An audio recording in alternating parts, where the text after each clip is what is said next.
Have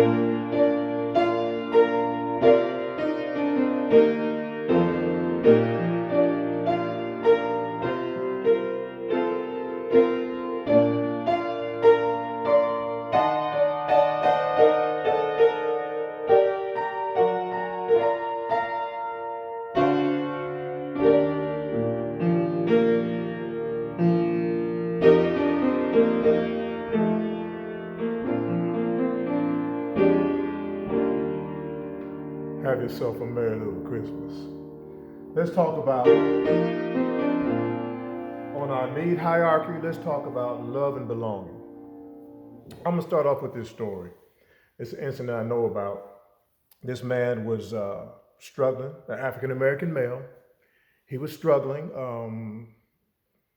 didn't have money to eat, didn't have money for gas, and he got a little desperate. So he went and got a hold of a gun, and he took the gun and he waited by the gas station when somebody was getting in their car after pumping gas. And right when they got in the car, he went up to him with the gun and he said, "Give me all you got. Don't look at me. Take it out of your pocket right now. I want it all. I want it all." And all of a sudden the man was afraid. He looked up and then he was like, "Jimmy, Jimmy, what are you doing?" Jimmy was like, "Oh, man." He put the gun away. He said, "Man, I didn't know it was you. I didn't know it was you, man. I didn't know it was you." He said, "Man, what are you doing?" He said, "Man, this thing, it's tough out here, man. It's tough out here, man. I had to do something. I had to do something." He's like, "Man, what if it wasn't me? What if it was somebody you didn't know? I mean, what were you going to do? Shoot him? What?" Man? He said, "Man, I just. So he gave him a few dollars. He said, "Man, you need to get it together, man. You need to be careful. You need to get together." That's about the end of the story. What's the moral of the story? The moral of the story is when you are connected to somebody, when you know someone, when you've broken bread with someone, when you've shared with someone, when you've experienced some things with someone, you would have a hard time robbing them or hurting them. Most of these crimes that happen with these young African American males is because they have no connection to the wider society, wider WIDER, the whole picture, your community. They have no connection with it. They're so busy, stuck in there. "I can't pay my rent. I'm hungry. My shoes are looking bad. My electric's getting ready to go off." And they are not connected with resources that can help them. They're not connected with the proper family resources. They're not connected at all, which brings me to level 3 of Maslow's need hierarchy, love and belonging. Love and belonging is key before you could even think about self-esteem and self-actualizing. Where is this love going to come from? Well, if it doesn't come from mom, who's too busy working 2 jobs to feed you, if it doesn't come from dad, who left your mom 4 years ago and only sends child support when the police are talking about arresting him, where are you going to get your love and esteem, well, not esteem, but love and belonging from? It's going to come from your friends that are in the street who rough it and tough it with you. And some of them don't have the skills necessary to lead you in the right direction. Yeah, they're gonna love you. Y'all gonna, "Hey, what's up, man?" Y'all gonna share the last few dollars, get something to eat, hang out in the street. But you become a menace to society when you see society as a means to an end, as an object, as something to bust through, as something to break open to get what you think you need and what you think you want. It is so important to form relationships, to what's the word I'm looking for? To initiate contact with these young men, to stop in the street, ask them, "How you doing? What are y'all doing today? What's going on?" Do something for them. If you have the ability to financially do it, to do something for them, to talk with them, to make a difference, those that can.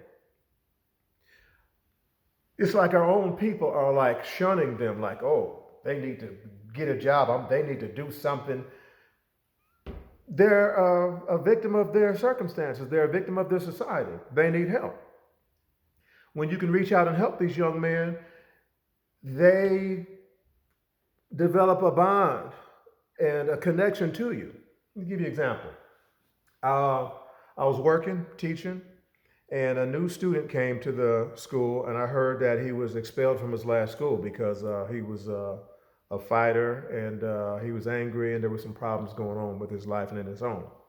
So he comes to the classroom, and I'm teaching the class. Everything seems to be going fine. All of a sudden, he gets up and he starts walking around while everybody else in the classroom is working. Let me call him Frank. I said, Frank, could you please sit down? And he was like, you ain't my daddy. And he's walking around, and somebody looked at him. What you looking at? I was like, oh, Lord, this ain't going to happen. You need to sit down. Otherwise, I got to call administrator over here. Do you know this young man lunged at me? He came at me. And right away, two people from the football team got in front of him and in front of me and in front of him and said, no, you won't. The young man kind of, tightened up a little bit, and he turned around and sat down. Now, I participate, I go see the football games and the basketball games, and these young men knew that I support them. I asked them, what their stats were, what's going on with y'all, y'all got a chance to be undefeated this season. I showed some interest in them, and when they saw that I was in a situation, they came to my aid. Didn't ask them, didn't expect it, they came to my aid. It touched my heart though. That Friday's game, I was right there, third row up from the cheerleaders, hollering and screaming, go, go, go. I sure was. I showed them that I appreciated what they do, and I appreciated what they did. That seems like such a small thing, but that caused them to feel a connection toward me. That caused them to feel a connection, and that connection caused them to act when they saw a situation where I was in a situation where I needed help. So, love and belonging, it's a need. Some of us don't know how to properly obtain this love and belonging. Some of us don't have the proper nourishing from our mother and the proper guidance from our dads. Statistically, this one's going to hurt. 70% of African Americans are the result of an unwed pregnancy, and that 70%, that's low. I'm just making sure that I cover it. Last week, I said that African American males made up, not males, but African Americans, period, made up 12.9% of the U.S. population. The U.S. population is 328 million. And I said that's about 14 million. Wrong, I made a mistake. That's about 41.7 million. I just wanted to get that straight. I'm going to be more careful with my statistics in the future. But getting back, love and belonging, everybody needs it. Everybody wants it. And everybody gets it where they can. Some, it's abundant. It's from your mother. It's from your dad. It's from your church. It's from the organization. It's from your grandma. It's from your friends at school. It's from your guys that play with you on the football team or the basketball team. You have a sense of love and belonging. Well, what about that young man that doesn't have that? He just has his mom complaining because the boy's dad left or her husband left.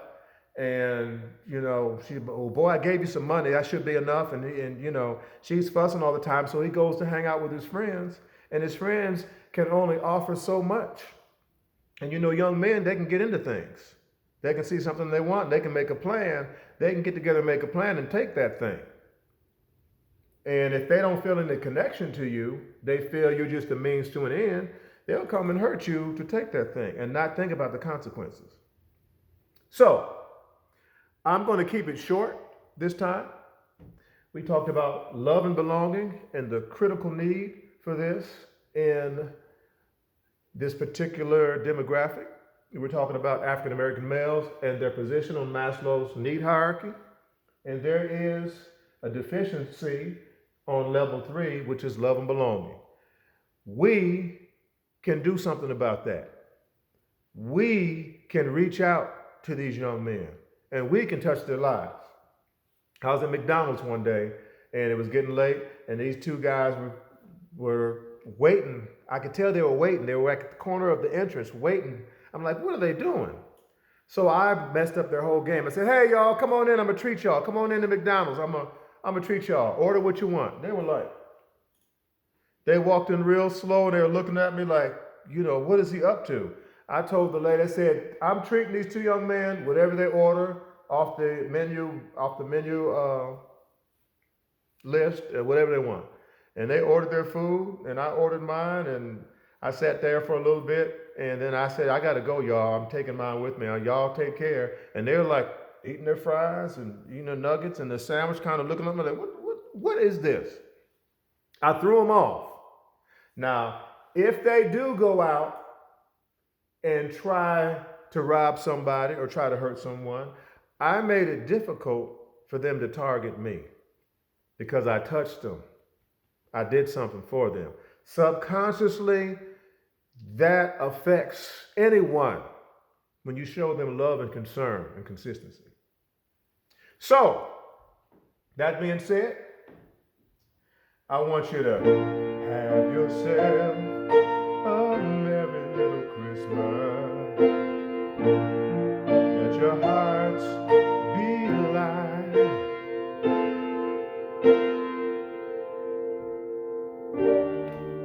That's enough. That's enough. Have a Merry Christmas next week. Help our young brothers feel a sense of love and belonging. And I'll see you next time. Doc V.